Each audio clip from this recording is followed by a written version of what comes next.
Hi everybody, this is Rob Keys from GamerRant.com, and I'm here to talk to you a little bit about Killzone Shadowfall. I'm currently in New York for the PlayStation 4 official launch event, and I got in yesterday, Monday the 11th, but there was nothing on schedule for the day. But there was the Killzone Shadowfall launch party, and they had a bunch of developers there from Guerrilla Games talking about the title, and more importantly, they had 18 stations set up where you could actually get hands-on with the game. Two of the stations that you actually play by yourself and record footage and upload it if you wanted to use it for video review, but the place was crazy loud, so I didn't understand that. But the other 16 consoles were set up as sort of online LAN, so you could actually play online in a variety of different modes. So that's what I did for a couple of hours because I hadn't been hands-on with it before. I've seen a lot of footage of it at E3, but I never actually got to play it until yesterday. And so I did. And what I will say is, the game plays very different compared to Battlefield 4 and Call of Duty Ghosts, which are both shooters launching with the PS4 as well. And that's a very good thing. If you're not familiar with the original Killzone trilogy or not, you haven't played Killzone Mercenary on the Vita, um, the Killzone franchise is sort of like Sony's answer to Microsoft's Halo franchise, but it plays very differently. It is a sci-fi, future set first-person shooter series, but the characters move a lot more slowly, I would say. In this game, I think it feels a little bit slower than it does in Killzone 3. I kind of liken it to playing a Gears of War game, but as a first-person shooter, where you can feel every single movement and you reload your gun and actually take a hit or you perform a melee attack. Everything's heavier, so it's a different design aesthetic. For the multiplayer, they've made a few changes with Killzone Shadowfall. The biggest is that the progression system is no longer handled by any sort of XP. It's simply done through challenges, and that's a very intentional design change. The idea is that instead of making players play hours and hours and hours to level up, it's based on skill now, and there are 1,500 different challenges to accomplish at varying different difficulties. And it's through these challenges that players can unlock attachments for the weapons. And in multiplayer, I think most guns allow up to 2 different attachments. Some guns allow for different sorts of attachments. For example, a lot of weapons can't support an underslung grenade launcher, but you can have a different type of scope or something. We played about 4 or 5 different modes across a variety of different maps. And so the first thing we can talk about is that there's a lot more verticality in the game, both in multiplayer and single player, but we'll talk about single player later. We played some of your typical sort of like domination, capture the point type maps you see in any other modern competitive multiplayer shooter. But the one kind of highlight match we played was called Paranoia in the Park, and this was like a 5-on-5 or 6-on-6 sniper level where everyone's wearing like a ghillie suit that's sort of like an active camouflage. So when players were moving around the map, they would be invisible, and everybody had a sniper rifle with very limited shots, about maybe a dozen shots. So if you fired and missed, it took a long time to reload, and the other players would know where you are. But if you hit someone, it was one shot and then they're out, and they're like out, no respawns. They had to wait until everyone was dead. So that was a lot of fun, and it was very intense versus playing the other modes. I did enjoy it quite a bit, but what I did notice was that there was an issue with the loadouts. So there were predefined weapon loadouts or setups for each of the 3 character classes. You can play Assault, Recon, or Support. And each one of them they had set up, so there's a different main primary weapon in every single kit. But what we noticed is that when in certain war zones, and war zones are basically the modes, there are official ones and players can create their own. And that's part of the reason Guerrilla is saying that there's no vehicles in the game. There's no exoskeletons or jetpacks in multiplayer because they want to make sure everything works with custom loadouts or something. There's a few more missing things in the game too, like there's no campaign co-op, for example, but we'll talk about that later. With the loadout specifically, what we found in some of the war zones, we would pick a loadout and it would give us a warning saying not everything in this loadout is usable on this map. It's some predefined conditions that they had set up for that game mode. But we didn't know which part of our kit was not going to work. Is it the handgun? Is it a certain attachment? We didn't know. So we had to go through each loadout one after the other, but we'd spawn in with no weapons at all, just because we didn't know they weren't allowed. So while half the players went around with assault rifles, we were in with a knife and nothing, no grenades, no secondary, nothing. And that happened 4 or 5 times until we found a loadout that actually had an acceptable weapon. We just didn't know, and it didn't seem to be any indication to let you know. Um, the other issue we had when playing online at the event, and this is mostly because we didn't know what we were doing and it was at a party, everyone's drinking and eating food, but we didn't seem to be able to differentiate between the weapons, at least from the list of predefined loadouts.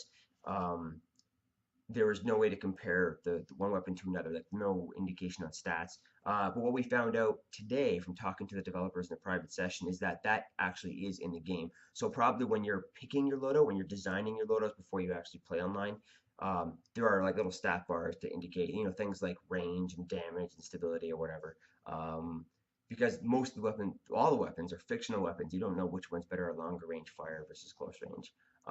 So that's also in single player. Anytime you walk up to a weapon on the ground, it'll give you a quick, very simple readout just to kind of give you an idea of what type of weapon you're going to be dealing with.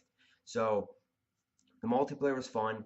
It's very different than the competition, which is a very good thing. And if you're playing with friends, I think there's going to be a lot of fun. And I think the going with the challenge setup, having that many challenges to go for, is also smart and another way to differentiate from the competition. We also learned that there's going to be free DLC maps. Guerrilla Games is great about adding content, and I was told by a couple of members of the dev team today is that they have about 18 months of planned DLC. They wouldn't tell me whether or not there's going to be story DLC, although I have a hunch there will be. But we do know from official announcements that because there is no campaign co-op or multiplayer co-op, the first, I think, one or two DLC packs are going to be adding an online four-player co-op horde mode where you're fighting off waves of enemies. And to me, I'll have to see it and I need more details first, but that sounds very generic to me. It sounds like we've been there and done that with Gears of War 2 and 3. Um, I was really, really hoping for campaign co-op because Killzone 3 had the ability to play the entire game story with a second player. And that made me play through the game 3 separate times on my own and with two other friends, and it was awesome. That was the most replayable factor for me because I wasn't a big fan of the competitive multiplayer in Killzone 2 or 3. In this game, the competitive multiplayer is pretty awesome from what I've seen so far, but no co-op is a bit of a fail. From playing today, I got about an hour of hands-on time with the that main um, cityscape level you see in all the demos and at E3. Very beautiful. It really highlights the graphics of this game. It might even look better than Battlefield 3. I'll need to play both in the system at great length before I can make that judgment.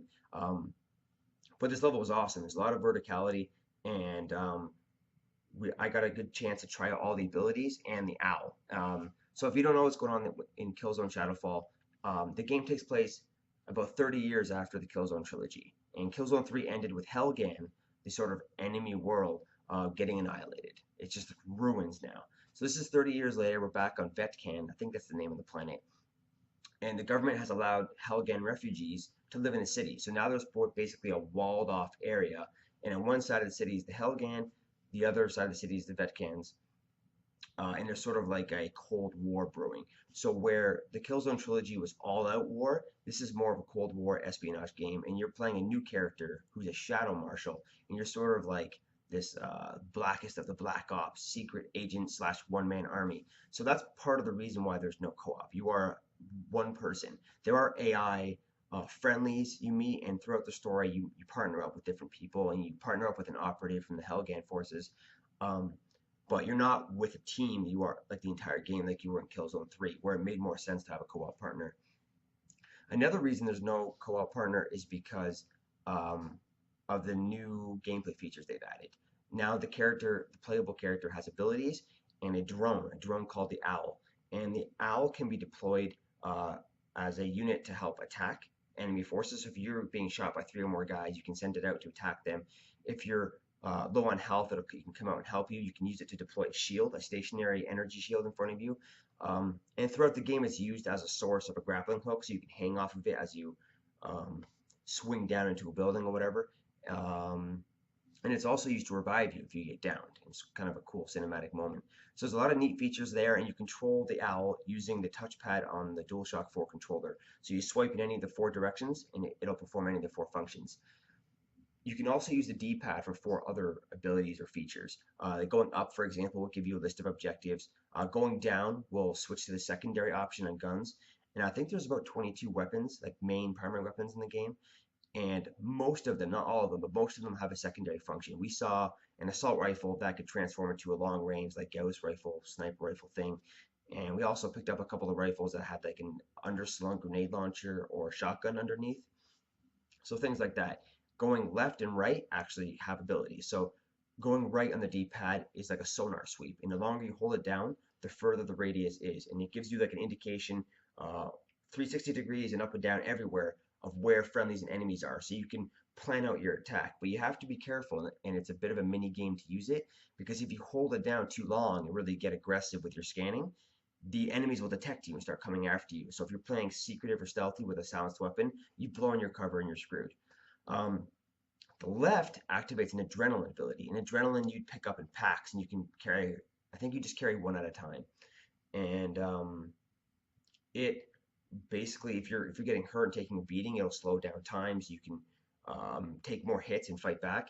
And if you're playing on the offensive, you activate it, and as soon as you press the left trigger to start aiming, it slows down time, and it's sort of like that breach moment in Call of Duty. And if you time it right, you can get like a good amount of time to take out a whole group of enemies in a room. So if you know you're entering a very crowded area, pull that up, and you can really clear out the enemies with precision headshots and stuff. A couple other highlights.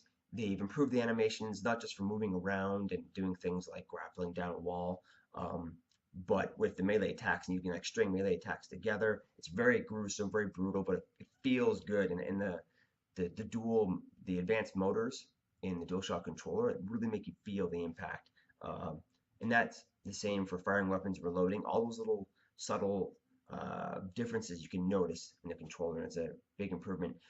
Other things with the interaction, like I noticed this in multiplayer and single player, but if you just like, well, in single player especially, if you like jump through a window downward or jump off a wall, it'll like automatically do a grappling hook effect. So you're not going to take the fall damage because the grappling hook will come out and you'll be swinging down, and you'll be doing it off the wall or off the drone. In multiplayer, there are like certain fixed points where you can do that. It's not like automatic because you don't have the owl thing with you in multiplayer. That'd be insane if every player had their own owl drone. It would just be a drone fight. Um, so that was very cool. And also, if you like fall off a ledge, your guy will grab it and pull yourself up. And the same with trying to reach a high spot. Um, the other big thing this map that they showed us in single player featured was destructibility.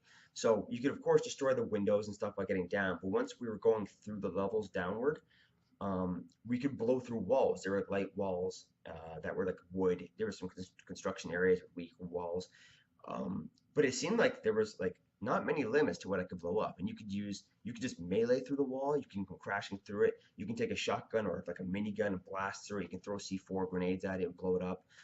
So it was cool because I would use the sonar sweep, find all the enemies and hostages, and then like, bust through the wall, activate the adrenaline, and pick off targets. So with no co-op campaign or co-op features at all, and with multiplayer that doesn't have vehicles or that many maps just yet, it's still a day one purchase for me because it's a beautiful game. I think if you love the Killzone franchise, this is a great fresh start for the series, not just for fans but for newcomers as well.